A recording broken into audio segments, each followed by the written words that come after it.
Namo Narayana. Welcome back to the final chapter of Canto 6. This is chapter 19. It is called Performing the Pumsavana Ritualistic Ceremony.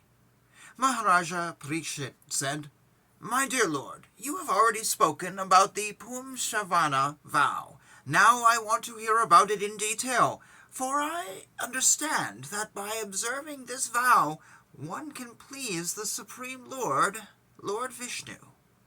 Sukadeva Goswami replied, "On the first day of the bright fortnight of the month of Agrahayana, following the instructions of her husband, a woman should begin this regulative devotional service with a vow of penance, for it can fulfill all of one's desires.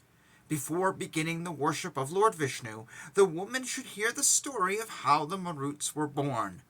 Under the instructions of qualified brahmanas, in the morning she should wash her teeth, bathe, and dress herself with white cloth and ornaments, and before taking breakfast she should worship Lord Vishnu and Lakshmi. She should then pray to the Lord as follows: My dear Lord, you are full in all opulences, but I do not beg you for opulence. I simply offer my respectful obeisances unto you. You are the husband and master of Lakshmi Devi, the goddess of fortune, who has all opulences. Therefore you are the master of all mystic yoga. I simply offer my obeisances unto you. O my Lord, because you are endowed with causeless mercy, all opulences, all prowess, and all glories, strength, and transcendental qualities, you are Lord Vishnu, the master of everyone." After profusely offering obeisances unto Lord Vishnu, the devotee should offer respectful obeisances unto Mother Lakshmi, the goddess of fortune, and pray as follows: O wife of Lord Vishnu, O eternal energy of Lord Vishnu, you are as good as Lord Vishnu himself, for you have all of his qualities and opulences. O goddess of fortune, please be kind to me. O mother of the entire world, I offer my respectful obeisances unto you.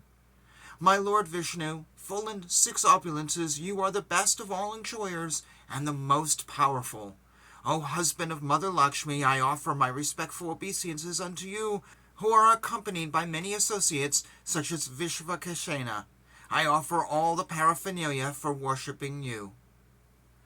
One should chant this mantra every day with great attention while worshipping Lord Vishnu with all paraphernalia, such as water for washing his feet, hands and mouth, and water for his bath. One must offer him various presentations for his worship, such as garments, a sacred thread, ornaments, scents, flowers, incense, and lamps.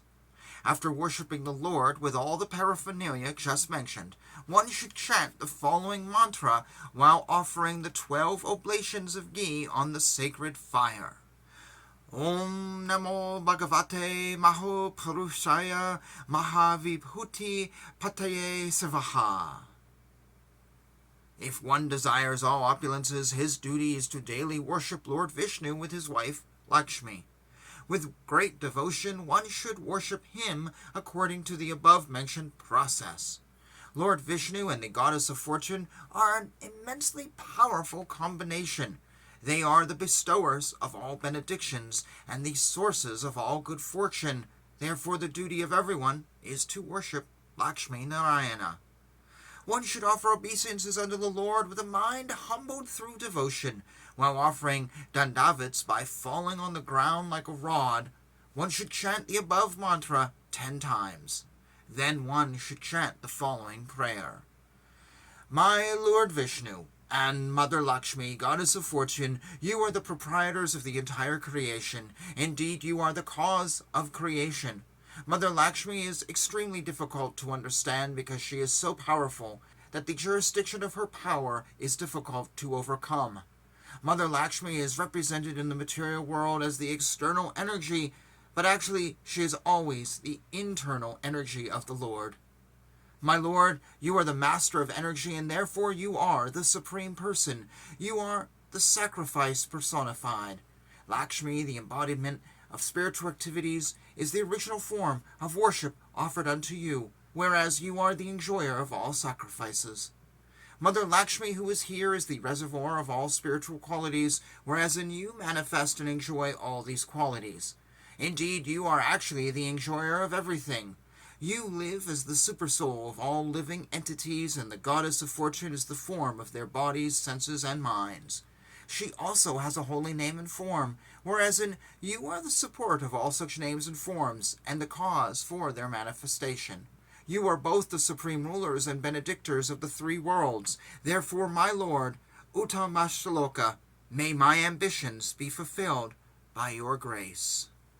Thus one should worship Lord Vishnu, who is known as Srinivasa, along with Mother Lakshmi, the goddess of fortune, by offering prayers according to the process mentioned above. After removing all the paraphernalia of worship, one should offer them water to wash their hands and mouths, and then one should worship them again. Thereafter, with devotion and humility, one should offer prayers to the Lord and Mother Lakshmi. Then one should smell the remnants of the food offered, and then again worship the Lord and Lakshmi. Accepting her husband as the representative of the Supreme Person, a wife should worship him with unalloyed devotion by offering him prasada. The husband, being very pleased with his wife, should engage himself in the affairs of his family. Between the husband and wife, one person is sufficient to execute this devotional service. Because of their good relationship, both of them will enjoy the result. Therefore, if the wife is unable to execute this process, the husband should carefully do so, and the faithful wife share the result. One should accept this Vishnu Vrata, which is a vow and devotional service, and should not deviate from its execution to engage in anything else.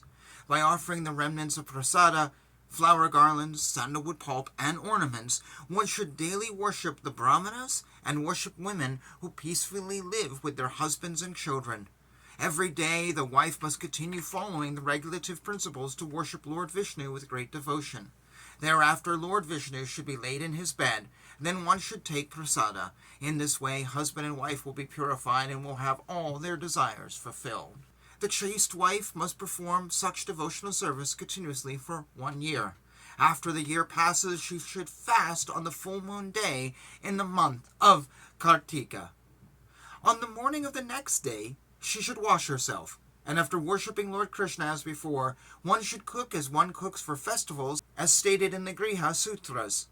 Sweet rice should be cooked with ghee, and with this preparation the husband should offer oblations to the fire 12 times. Thereafter he should satisfy the brahmanas. When the satisfied brahmanas bestow their blessings, he should devoutly offer them respectful obeisances with his head, and with their permission he should take prasada. Before taking his meal, the husband must first seat the acharya comfortably, and along with his relatives and friends should control his speech and offer prasada to the guru. Then the wife should eat the remnants of the oblation of sweet rice cooked with ghee. Eating the remnants ensures a learned devoted son and all good fortune. If this vow or ritualistic ceremony is observed according to the description of Shastra, even in this life a man will be able to achieve all the benedictions he desires from the Lord. A wife who performs this ritualistic ceremony will surely receive good fortune, opulence, sons, a long-living husband, a good reputation, and a good home.